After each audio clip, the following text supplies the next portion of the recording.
चलिए, अभी जो मृदा में हम पढ़ रहे थे आगे, कल हमने वहां तक समाप्त कर लिया सर।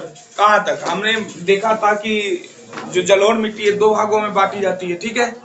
अब मिट्टियों को तो एक एक करके ICMR ने मिट्टी को कितने टाइप्स में बांटा, ये सारी चीजें पढ़नी है। लेकिन अगला कुछ जो क्वेश्चन बनता है, अगर आप खेत में जो है, ठीक है, खेती करने के लिए जा रहे हैं, तो उसमें सर कौन किस किस चीज की आवश्यकता होती है सबसे ज्यादा, और कौन कौन सी चीज को खेत में किस किस मात्रा में डालना चाहिए। तो आप याद रखना, जो होता है NPK, ध्यान से बैठाना, N अनुपाते खेती करते वक्त N अनुपाते P अनुपाते K की कितनी मात्रा होनी चाहिए, दिमाग बैठा लीजिए। N अनुपाते P अनुपाते K की कितनी मात्रा होना चाहिए। A का मतलब है नाइट्रोजन, P का मतलब फास्फोरस और K का मतलब पोटेशियम। दिमाग बैठा ना, nitrogen, phosphorus, potassium, nitrogen, phosphorus और पोटेशियम, इनका सर क्या अनुपात होना चाहिए। आप कहोगे 4 अनुपाते 2 अनुपाते 1 का अनुपात होना चाहिए। 4 अनुपाते 2 अनुपाते 1 का अनुपात होना चाहिए। ये किसके लिए है सर, खेतों के लिए, खेतों के लिए। या आप कह दो जब फसलें क्या हो जाती हैं, बड़ी हो जाती हैं। कब, जब फसलें बड़ी हो जाती हैं तो हमें जो प्रयोग करना होता है इस अनुपात में प्रयोग करना होता है। लेकिन अगर बीजारोपण के लिए करना हो, यानी कि बीज जब शुरू शुरू में डाली जाती है, तो इसका अनुपात सर कितना होना चाहिए, NPK का, NPK का अनुपात कितना होना चाहिए। कब सर, बीजारोपण समय, बीजारोपण के समय, बीजारोपण के समय सर इसका अनुपात कितना होना चाहिए। तो इसका अनुपात होना चाहिए 1:1। कितना होना चाहिए, 1:1। दिमाग बैठाओ, 1 अनुपाते 2 अनुपाते 1 होना चाहिए। ये क्वेश्चन सर बार बार पूछा गया पेपर में, कई बार पूछा गया है, ठीक है। कि खेत के लिए यहाँ कहते हैं फसलें जब बड़ी होती है तब किस किस अनुपात में नाइट्रोजन, फास्फोरस और क्या नाम है, पोटेशियम डाला जाता था। आपको 4 अनुपाते 2 अनुपाते 1 के अनुपात में। लेकिन बीजारोपण के समय जब बीज रोपा जाए उस समय इसका प्रयोग किस मात्रा में करना चाहिए, 1 अनुपाते 2 अनुपाते 1 के अनुपात में करना चाहिए। बात समझना, जैसे कि अगर आप नाइट्रोजन डाल रहे हैं 1 मौनी डालें या 1 कटोरी डालें, तो जो ये फास्फोरस है इसको 2 कटोरी डालें, और इसके बाद जो ये पोटेशियम आता है उसको भी कितना डालें, 1 कटोरी। इस अनुपात में क्या करें, छिड़काव करें। ये ओरिजिन में बता रहा हूं, मतलब इस तरह मिलाना है, ठीक है। लेकिन यहां सर जब खेत में नाइट्रोजन की बहुत ज्यादा कमी होती है कभी कभी, और यूरिया जो आप डालते हैं, यूरिया आपने देखा एक प्रोडक्ट होता है यूरिया सर, इसमें देखिए जब बोरी पे लेके आते हैं, बोरी पे लिखा रहता है 46%। क्यों सर, क्योंकि वहां जो अधिक आवश्यकता होती है हमारे खेत को नाइट्रोजन की, बहुत ज्यादा आवश्यकता होती है। इसलिए देखिए 46% नाइट्रोजन उसमें ऑलरेडी लिख के दिया रहता है, भाई 46% नाइट्रोजन हम दे रहे हैं आपको। बात समझ में आई ना। लेकिन अगर पूछ लिया जाए सर इसका प्रयोग तो कर लिए हम, खेतों में कमी सबसे ज्यादा किसकी होती है, तब वहां नाइट्रोजन की नहीं, खेतों में अगर देखा जाए सबसे ज्यादा कमी जो होती है वो ह्यूमस की होती है। किसकी होती है, ह्यूमस की। तो खेत में कमी जो होती है, हमारे खेत में जो कमी पाई जाती है किस चीज की होती है, सबसे पहले ह्यूमस। किसकी कमी होती है सबसे ज्यादा, ह्यूमस की कमी होती है। दिमाग में बैठा लीजिए, सबसे ज्यादा कमी किसकी होती है, ह्यूमस की होती है, फिर नाइट्रोजन की होती है, फिर किसकी होती है बताओ, हाँ फास्फोरस की, फिर पोटेशियम की। सर हमारे खेतों में इसकी कमी हमेशा बनी रहेगी, ह्यूमस, नाइट्रोजन, फास्फोरस और पोटेशियम।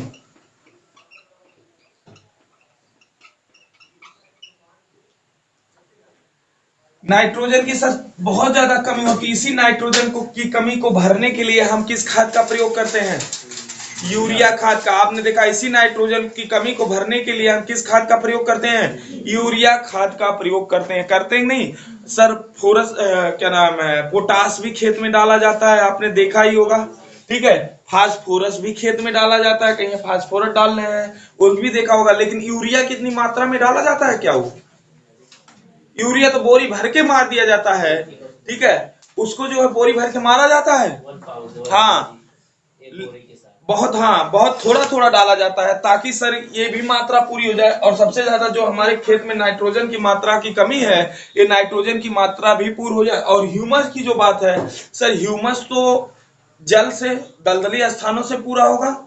और ये सबसे ज्यादा ह्यूमस की आवश्यकता सर कौन से खेत को होती है आपको, कि धान की खेत को होती है। बहुत ज्यादा ह्यूमस की आवश्यकता होती है सर। जितने ह्यूमस बना रहा है, जितना दलदली स्थान बना रहा, उतने ही जबरदस्त क्या होगा, धान का खेत चलेगा। और धान के खेत से उत्सर्जित होने वाली गैस सर कौन सी होती है, पूछा जाएगा, मीथेन। एक बार नहीं, कई बार पूछा गया धान के खेत से कौन सी गैस निकलती है, तो मीथेन नामक गैस निकलती। किस खेत से, धान की खेत से। अब अगला यहां से पॉइंट आता है सर, मृदा का पीएच मान क्या होगा। पीएच मान क्या होगा, मृदा का पीएच मान, यानी कि खेती करने के लिए क्वेश्चन पूछेगा, खेती करने के लिए सबसे बेहतरीन कौन से पीएच मान वाली मिट्टी होगी। ठीक है, तो आप जानते हैं पीएच जो पैमाना बनाया गया वो 0 से लेकर, पीएच पैमाना नीचे आ रहा है, हाँ देखो पीएच पैमाना जो बनाया गया था 0 से लेकर कहां तक गया, 7 तक, और फिर 7 से लेकर 14 तक गया। दिमाग बैठा लीजिए, 0 से लेकर 7 तक, 7 से लेकर 14 तक। बात क्लियर है। अब सर ये 7 बीच में क्यों रोक दिया गया, क्योंकि 7 को उदासीन बताया गया।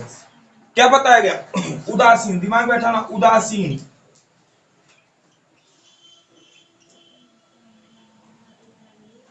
अब सर 7 उदासीन हो गया, कोई एक ऐसा एग्जाम्पल बताइए जो एकदम उदासीन में ही आए। जल, जल से बड़ा एग्जाम्पल कुछ नहीं। उदासीन मतलब गंधहीन, रंगहीन, स्वादहीन, मतलब उसमें कुछ ना हो। ठीक है, आप चीनी मिला के पानी में पी लीजिए और कह दीजिए सर स्वाद आ गया रंग डाल के, तो अलग की बात है। लेकिन अगर आप एकदम नॉर्मल वाटर पी रहे हैं जो एकदम मिनरल हो, शुद्ध हो, ठीक है, तो आप देखेंगे सर वो उसको सूंघिए कोई महक नहीं है, उसको पीजिए कोई स्वाद नहीं। आनंद मिलेगा, प्यास लगी, अनुभूति होगी आनंद की, लेकिन स्वाद नहीं है उसमें। अब अपने तरीके से स्वाद निकाल लो, अलग की बात है। ठीक है ना, रंगहीन है और उसका कोई कलर नहीं होता है। ठीक है, अपने आप में रंगहीन, गंधहीन, स्वादहीन कहा जाता है। लेकिन वैसे देखा जाए जल का कलर नीला होता है, जिसकी वजह से हमारी पृथ्वी नीली दिखाई देती है। बात समझ में आई ना, बात समझ में आई ना, जिसकी वजह से हमारी पृथ्वी नीली दिखाई देती है। लेकिन जल को किसमें रखा जाता है, उदासीन में रखा जाता है। यानी कि इसका पीएच मान कितना होता है, 7 होता है। पीएच मान कितना होता है, 7 होता है। अब बताओ 0 से 7 के बीच क्या होगा, अम्लीय या क्षारीय। सर याद कैसे रखेंगे, अगर इसमें देखिए बड़ा कंफ्यूजन, कहोगे किस चीज को लेकर कंफ्यूजन सर, अम्लीय और क्षारीय में लोग खिचड़ी हो जाते हैं कि अम्लीय है कौन, कौन क्षारीय। कभी कभी तो इसको अम्लीय बता देंगे, इसको क्षारीय बता देंगे। ठीक है, कंफ्यूजन होता है सर। कंफ्यूजन को दूर करने के लिए आपने एक पीएच मान देखा होगा नींबू का, 2.4। ठीक है, 2-4 गो मिर्ची लटका लो चोटी में, गाना बना था ना, हाँ उसी के अनुसार देखो 2-4 गो मिर्ची, नींबू मिर्ची। ठीक है, यानी कि नेबुआ का पीएच मान कितना है, 2.4 है, याद रखना। और नेबुआ कैसा होता है, अम्लीय होता है ना। कैसा होता है, अम्लीय होता है। तो सर पहले अम्लीय आएगा, स्वाभाविक सी बात है। बात क्लियर हो गई ना। तो 0 से 7 तक जो होगा यह अम्लीय होगा, अम्लीय होगा। ठीक है, और 7 से 14, ठीक है, 7 से कम का मतलब समझो कि 7 तो खुद उदासीन है। 0 से 7 यानी कि 6.9 ले जाइए आप। ठीक है, वहां तक जाएगा तो अम्लीय होगा, और जब इसके ऊपर जाएगा तो सर क्षारीय होगा।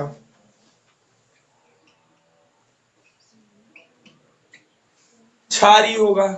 दिमाग बैठा ना। दारू का कितना होता है, शराब का है? कितना है दारू का। और इधर आ जाइएगा फिर। और हमने कहा सर सिरका उरका तो सब खट्टे में आ जाते हैं, पीछे होते हैं। ठीक है, 6 पॉइंट कुछ वगैरह होता है। हाँ क्या कह रही हो मधु, हाँ कितना, हाँ 7.2। ठीक है, ये बहुत ज्यादा पूछा जाता है, यूरिन का पूछा जाता है वगैरह तो। लेकिन अभी यहाँ पीएच, हाँ किसका, हाँ ब्लड का, ठीक है 7.2 7.3 3 देता है, टेंशन ना लीजिए, ठीक है। हाँ वही, हाँ साधारण नमक का कितना होता है 7.2। चलिएगा कोई बात नहीं, आ जाइएगा इधर से। अब यहाँ पीएच मान पढ़ नहीं रहे, हमें पढ़ना है सिर्फ मिट्टी का पीएच मान। हमने कहा सर पीएच मान जो होता है मिट्टी का होता है, उपजाऊ मिट्टी का ठीक ठीक पीएच मान होना चाहिए 6.5 से लेकर 7.5 के बीच, ठीक है। तो मिट्टी का पीएच मान, मिट्टी का पीएच मान ये होता है 6.7 से 6.5 से 7.5, 6.5 से 7.5। यहां से कई क्वेश्चन मिले, पूछा कि सर जो मिट्टी होती है खेती करने के लिए सबसे बेहतरीन मिट्टी का पीएच मान कितना होना चाहिए, तो आपको 6.5 से 7.5 के बीच होना चाहिए। अगला क्वेश्चन पूछेगा पीएच स्केल को या पीएच पैमाने को किसने दिया था, पीएच पैमाने को देने वाले व्यक्ति का नाम है सोरेनसन। किसने दिया था पीएच पैमाना, सोरेनसन ने दिया था, ठीक है। दिमाग बैठा लेना, पीएच पैमाने को सर किसने दिया था, आपको पीएच पैमाने को देने वाले व्यक्ति का नाम है सोरेनसन। कौन है, सोरेनसन, हो गया। अब कहा जाए अगला क्वेश्चन कि अगर मृदा में सर अम्लीयता ज्यादा हो गई तो किसका प्रयोग किया जाएगा, अम्लीयता को कम करने के लिए किसका प्रयोग किया जाएगा, जल्दी बताइएगा। अम्लीयता को, अगर मृदा में अम्लीयता ज्यादा होगी, मृदा में से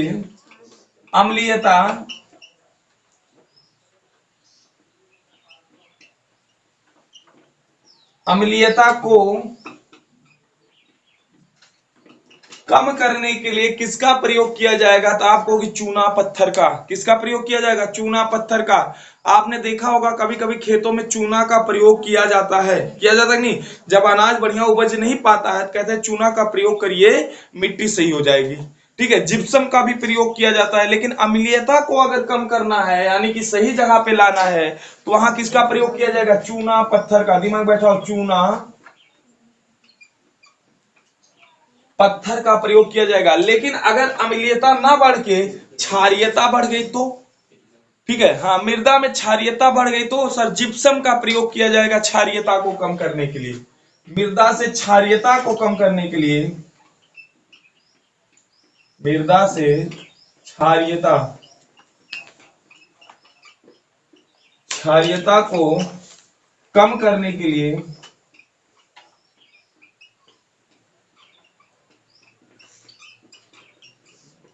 सर जिप्सम का प्रयोग किया जाता है, जिप्सम का प्रयोग किया जाता है। किसका प्रयोग किया जाता है, जिप्सम का प्रयोग किया जाता है। दिमाग बैठा लीजिएगा, क्षारीयता को कम करने के लिए सर किसका प्रयोग किया जाएगा, आपको जिप्सम का प्रयोग किया जाएगा। किसका प्रयोग किया जाएगा, जिप्सम का प्रयोग किया जाएगा, हाँ जिप्सम का प्रयोग किया जाएगा। क्लियर हो गई इतनी बातें, किसकी पहचान, इसकी वो पता चल जाता है, उसको चेक करवाना पड़ता है, ऐसे देख के नहीं पहचान जाएंगे, ठीक है। टेक्निक होती है हर चीज की, उसको चेक करवाइए, सारी चीजें आपको पता चल जाएगी, टेंशन काहे ले रहे हैं। अगला क्वेश्चन अगर मैं पूछूं, चाय कहवा और काजू मसाला, ठीक है, सिनकोना, ये सब कैसी मिट्टी में उपजाए जाते हैं। चाय कहवा, ये थोड़ा हम आपको याद दिला दें कि हम एक जगह आपको पढ़ा चुके हैं। आप कहोगे सर कहाँ पढ़ा चुके हैं, जब हम आपको मानसून पढ़ा रहे तो उस मानसून में हमने पढ़ा दी थी ये बातें, याद है ना। हाँ बताइएगा, मैंने कहा था चाय कहवा काजू सिनकोना के लिए कैसी मिट्टी होनी चाहिए, कौन सी मिट्टी का प्रयोग किया जाता है।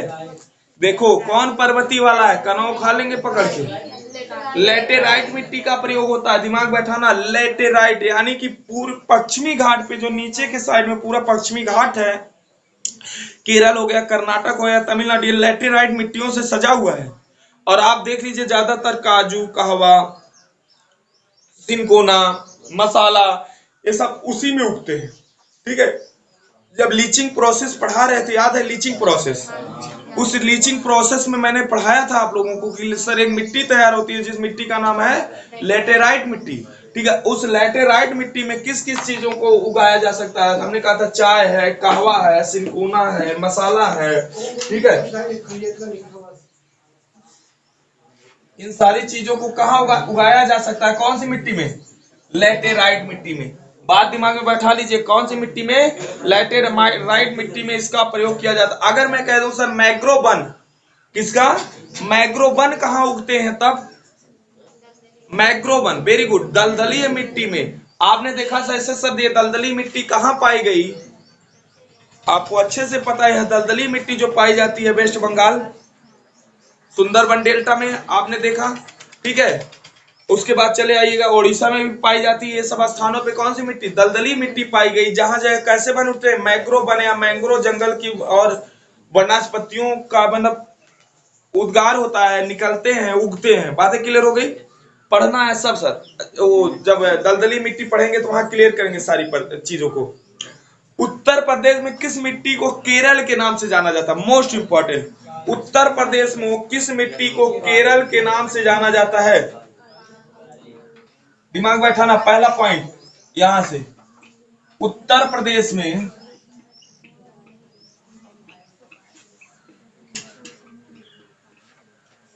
किस मिट्टी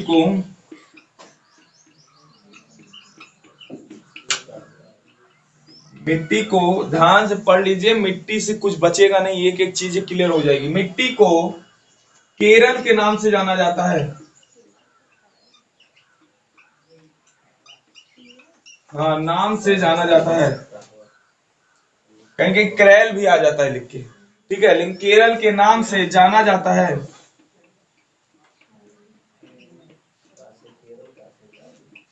आप कहोगे सर काली मिट्टी।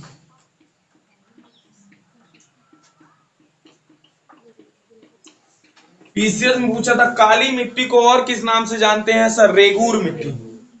किस नाम से जानते हैं? रेगूर मिट्टी।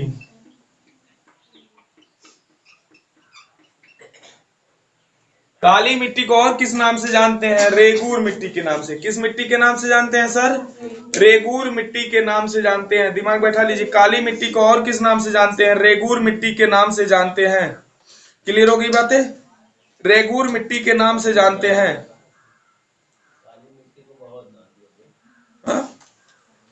क्या?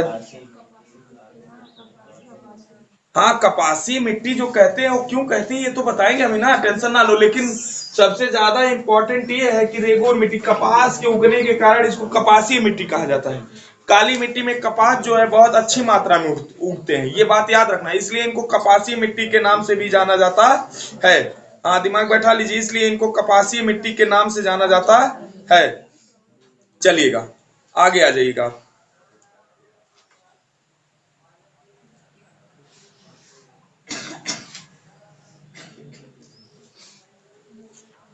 अब कहेगा मिट्टी के प्रकार।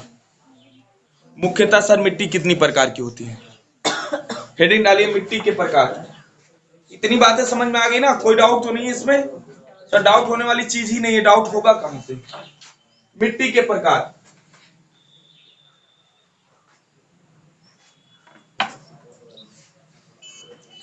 मिट्टी के प्रकार,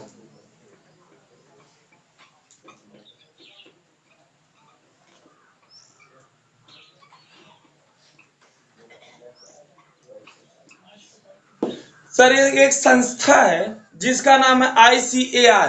क्या है? एक संस्था है जिसका नाम है ICAR।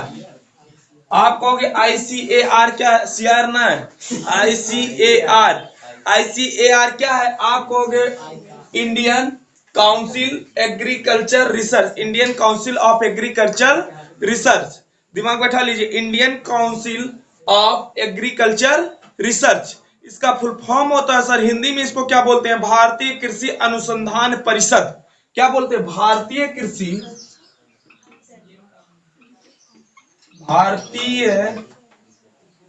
कृषि अनुसंधान धान परिषद, भारतीय कृषि अनुसंधान परिषद के नाम से जाना जाता है। इंग्लिश में इसको क्या बोलते हैं सर? ICAR, यानी कि Indian council of agriculture research. Indian council of agriculture research. Sir इसका एक एक्ट आया था, अधिनियम आया था 1860। कौन से अधिनियम के तहत बना? 1860। अब पूछेगा किस अधिनियम के तहत बनाया गया था? अधिनियम तो अधिनियम था सर 1860। इसकी स्थापना कब हुई? 16 जुलाई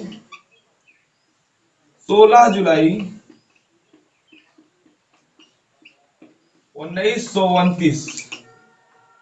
16 जुलाई 1929। कब? 16 जुलाई 1929। दिमाग बैठा ले। इसकी जो है स्थापना हुई 16 जुलाई 1929। बातें क्लियर हो गई? कब स्थापना हुई? 16 जुलाई 1929 को इसकी स्थापना होती है। अगली चीज आपसे पूछा जाएगा, सर बता दीजिए 16 जुलाई 1929 की स्थापना हुई थी, इसने क्या बताया था? इसने सन 1986 में, कब? 1986 में मिट्टियों के, भारत में मिट्टियों के प्रकार बताए सर। सन 1986 में भारत में मिट्टियों के प्रकार बताए।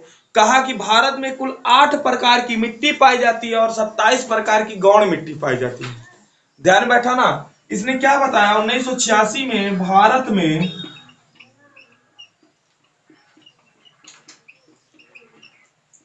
मिट्टी के प्रकार बताए। सर क्या बताया? कहा कि भारत में कुल 8 प्रकार की मिट्टी पाई जाती है और 27 गौण मिट्टी पाई जाती है।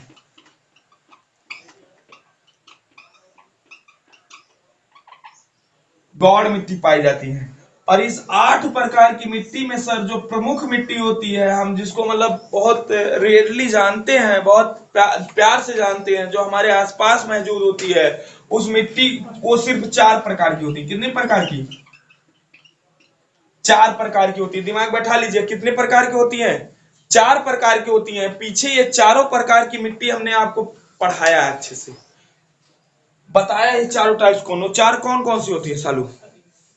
बताया था ना, 2 प्रकार में जो आती है, एक स्थलीय है, एक स्थानांतरित। एक अस्थाई, दूसरी स्थानांतरित। ठीक है, हाँ, जिसमें कहा था लाल, काली और लेटेराइट, और उसमें जलोढ़। ये 4 मुख्यता है। दिमाग बैठाना, कितनी? 4 मुख्यता है। अब इन चारों को पहले लिख के थोड़ा थोड़ा इनका इंट्रोडक्शन जान लेते हैं, फिर अलग से तो पढ़ना ही है सर। हो गया इतना? जल्दी करिए। 8 मिट्टियों को पहले लिख लेते हैं थोड़ा थोड़ा करके, 4 जिसमें से प्रमुख है। हो गया? मिटाए?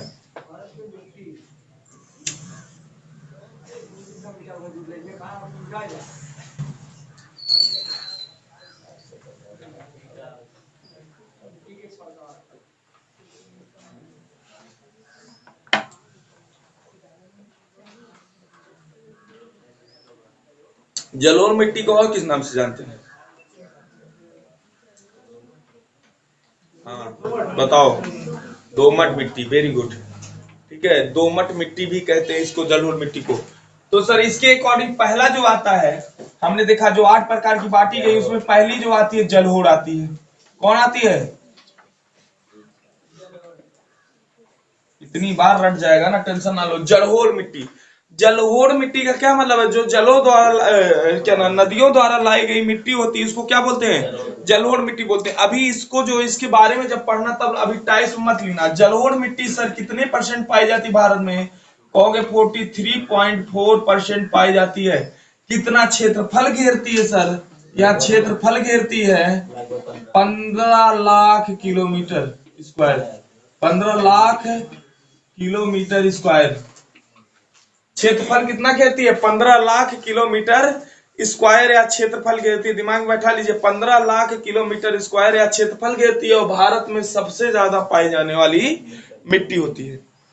भारत में सबसे ज्यादा पाई जाने वाली मिट्टी कौन सी होती है? जलोढ़। इतना लिखना बस। लेकिन अभी हम इसको कैटेगराइज कर रहे हैं तो इतना लिख के चलना, ताकि दिमाग में रहे ये बातें। बार बार जितनी बार जितना जगह लिखोगे उतना ही दिमाग में बातें बैठी रहेंगी। इतना दिमाग बैठा लीजिएगा। दूसरे नंबर पे जो सबसे ज्यादा मिट्टी पाई जाती भारत में, उस मिट्टी का नाम है लाल मिट्टी।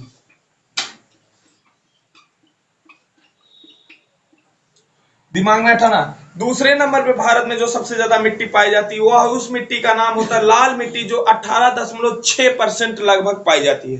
कितना? 18.6%। सर क्षेत्रफल कितना घेरती है? 6.1 लाख किलोमीटर। 6.1 लाख किलोमीटर इसका विस्तार जो हुआ होता है। 6.1 लाख किलोमीटर वो काली मिट्टी का 5.6 लाख किलोमीटर। टेंशन ना लो, 4-6 लाख किलोमीटर। आपसे पूछा जाएगा लाल मिट्टी सर कितनी पाई जाती है? 18.6% पाई जाती है भारत में। और क्षेत्रफल कितना घेरती है? 6.1 lakh kilometre square. 6.1 lakh kilometre square. बात समझ में आई? 6.1 लाख किलोमीटर स्क्वायर क्षेत्रफल देती है। तीसरे नंबर पे जो मिट्टी पाई जाती है सर, काली मिट्टी पाई जाती है। कौन सी मिट्टी पाई जाती है? काली मिट्टी पाई जाती है। आपको प्यार से पता है सर, काली मिट्टी को रेगुर मिट्टी के नाम से भी जाना जाता है। तीसरे नंबर पे जो मिट्टी पाई जाती है उसको बोलते हैं काली मिट्टी।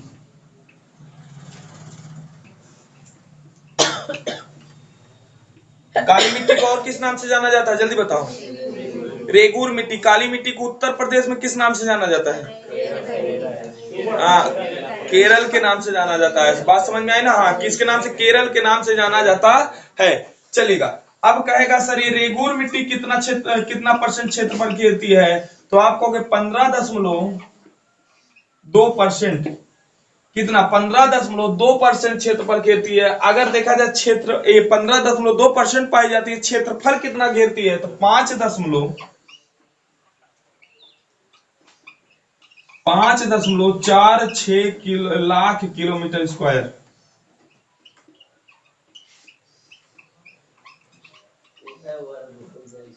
स्क्वायर वर्ग का मतलब एक के बात है ना। इतना काहे कंफ्यूजन है? हूं में डाउट बा, बड़े प्रॉब्लम बा करी डाउट बना रही तो नहीं प्रॉब्लम नहीं। अब क्यूब बोल दूं मैं, घन बोल दूं मैं, बात तो एक ही है सर।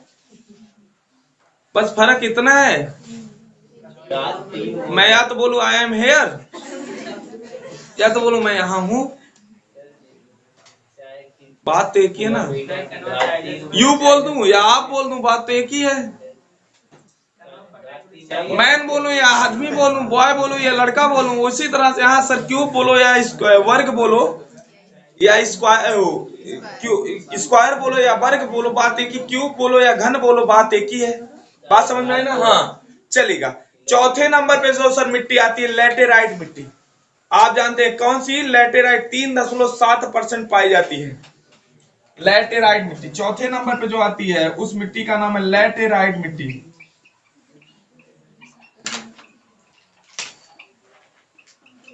कौन सी मिट्टी आती है? लैटेराइट मिट्टी आती है। ये लैटेराइट मिट्टी सर कितनी पाई जाती है? आप कहोगे 3.7%। कितनी पाई जाती है? 3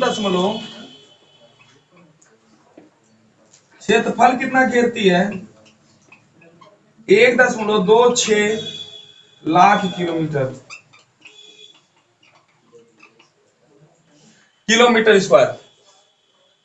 इन्हीं चार मिट्टी को सर, इन्हीं चार मिट्टी को आपको अच्छे से प्यार से दिमाग में रखना है।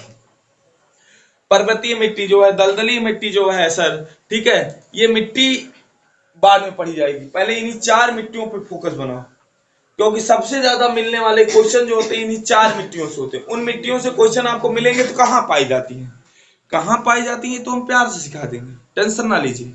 बात समझ में आ गई ना? ये चार टाइप्स आपने देख लिया, कितनी कितनी कहाँ कहाँ कितनी कितनी मिट्टी मिलती है ये भी आपने देख लिया। आई होप सो याद हो गया होगा। जलोढ़ मिट्टी सर 43.4%, 15 लाख किलोमीटर स्क्वायर। ये तो रटने में कोई बहुत बड़ी बात है ही नहीं। दूसरे नंबर पे लाल मिट्टी आई 18.6% सर, कितने किलोमीटर पे? 6.1 लाख वर्ग किलोमीटर। ठीक है। तीसरी मिट्टी की काली मिट्टी आई 15.2%, कितने वर्ग 5.46 लाख वर्ग किलोमीटर पे। तीसरी मिट्टी लेटेराइट मिट्टी आई सर, जिसमें हमने अभी बताया था चाय कहवा कॉफी एक ही चीज होती है, ठीक है। सिंकोना मसाला आदि चीजें जो है इसमें उगाई जाती है, ठीक है। 3.4 नहीं, ये कहवा से ही कॉफी का शायद बनता है। अच्छा ठीक, कुल तो सऊदी अरब में पता रहा था, भारतों में कुछ पता भाई। आ जाओ, 3.7% पाया गया, बस हो गया। क्षेत्रफल 1.26 लाख वर्ग किलोमीटर पाया गया, क्षेत्रफल 1.226 लाख वर्ग किलोमीटर पाया गया। इतनी बातें क्लियर हो गई। अब सर कुछ चीजें पाई जाती हैं जो इस मिट्टी में पाई जाती है, उनके बारे में लिखो। हो गया ना, पूछेगा, आप बताइएगा सर यह मिट्टी जो है इसमें ह्यूमस और कार्बनिक पदार्थ कितने परसेंट पाए जाते हैं। ह्यूमस और कार्बनिक पदार्थ कितने परसेंट पाए जाते हैं। आप कहोगे 10%। ह्यूमस स्टार बना के लिखो, ह्यूमस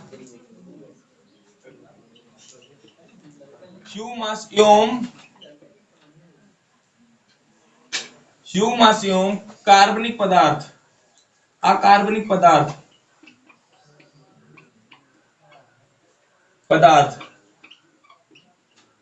कितने परसेंट होते हैं। आप कहोगे 10% होते हैं। कितने परसेंट होते हैं, 10% होते हैं। ह्यूमस एवं अकार्बनिक पदार्थ सर कितने परसेंट होते हैं, 10% होते हैं। पूछा जाएगा खनिज पदार्थ सर कितना परसेंट पाया जाता है, 40 से 45%। खनिज पदार्थ सर कितना पाया जाता है, आपको 40 से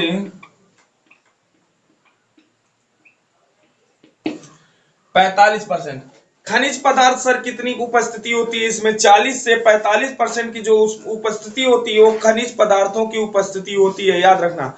अगला पूछा जाए मृदा जल कितना पाया जाता है सर। मृदा जल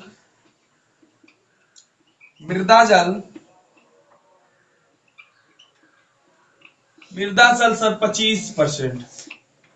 कितना पाया जाता है, मृदा जल पाया गया 25%। मृदा ऑक्सीजन यानी कि मृदा वायु कितनी पाई गई, मृदा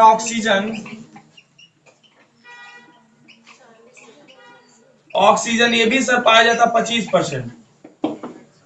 मृदा में जो ऑक्सीजन होती है, हवा की मात्रा होती है, ये भी कितनी पाई जाती है, 25% पाई जाती है। हाँ, दिमाग में बैठा लीजिए, कितनी पाई जाती है, 25% पाई जाती है।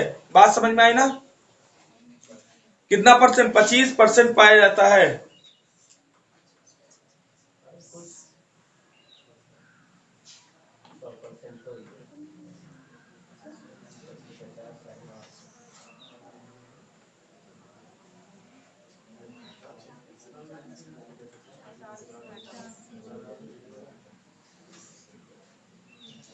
हो गया, इतना क्लियर हो गया।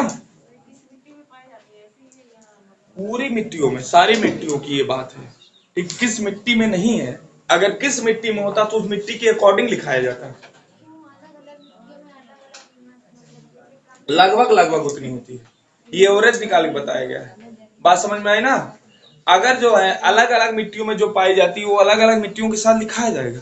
ये एवरेज निकाल के बताया गया कि इतना लगभग सब में विराजमान होता है। बात समझ में आई ना, पूर्ण रूप से याद रखना। अब मैं कह दूं सर जो मिट्टी है भारतीय मिट्टी, उसमें सबसे ज्यादा अधिकता किसकी पाई जाती है, भारतीय मिट्टी में सबसे ज्यादा अधिकता किसकी पाई जाती है। दिखाई, अबे दिखाई नहीं दे रहा, अभी बताए हैं कि खनिज पदार्थ की पाई। अब अभी तुम लोगों को बताया, अभी निकाल दिए दिमाग से। खनिज पदार्थ 40 से 45% है। उसके बाद जलोढ़ जड़ों चिल्ला रहे, पता नहीं क्या।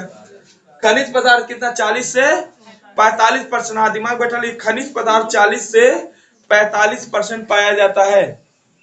अगर मैं करूं आवारा तत्व किसे कहा जाता है, हाँ, आवारा तत्व किसे कहा जाता है, आवारा तत्व किसे बोलते हैं। जल्दी बताओ, कह रहे थे उस दिन ना कि हम साइंस पढ़ते, बताओ।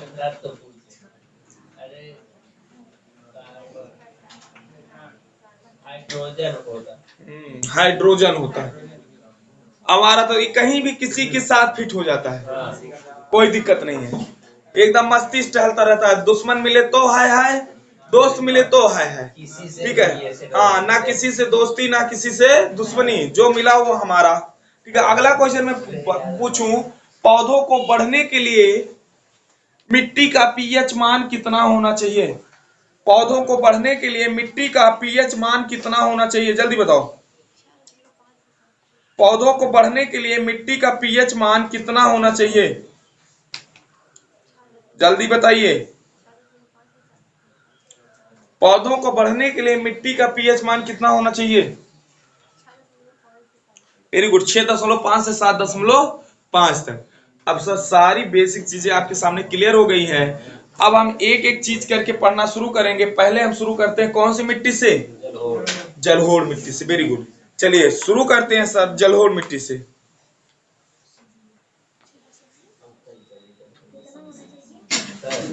अभी पीछे लिखा है पीएच मान 6.5 से लेकर 7.5 तक। यहीं बैठी हो कि कहीं और दिमाग लेके बैठी हो? कल ही ब्याह में तो जाने की नहीं टेंशन है,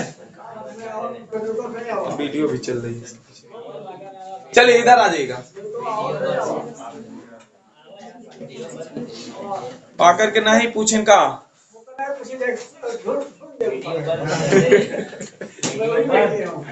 चला कोनो बात नहीं।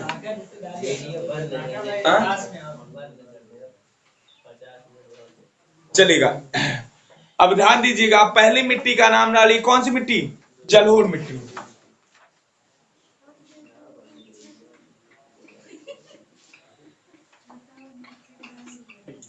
अब इन मिट्टियों के बारे में अगली क्लास में पढ़ेंगे, डोंट वरी, टेंशन ना लीजिए। इन मिट्टियों के बारे में सब कौन सी क्लास में पढ़ेंगे? नेक्स्ट क्लास में पढ़ेंगे, एक एक करके।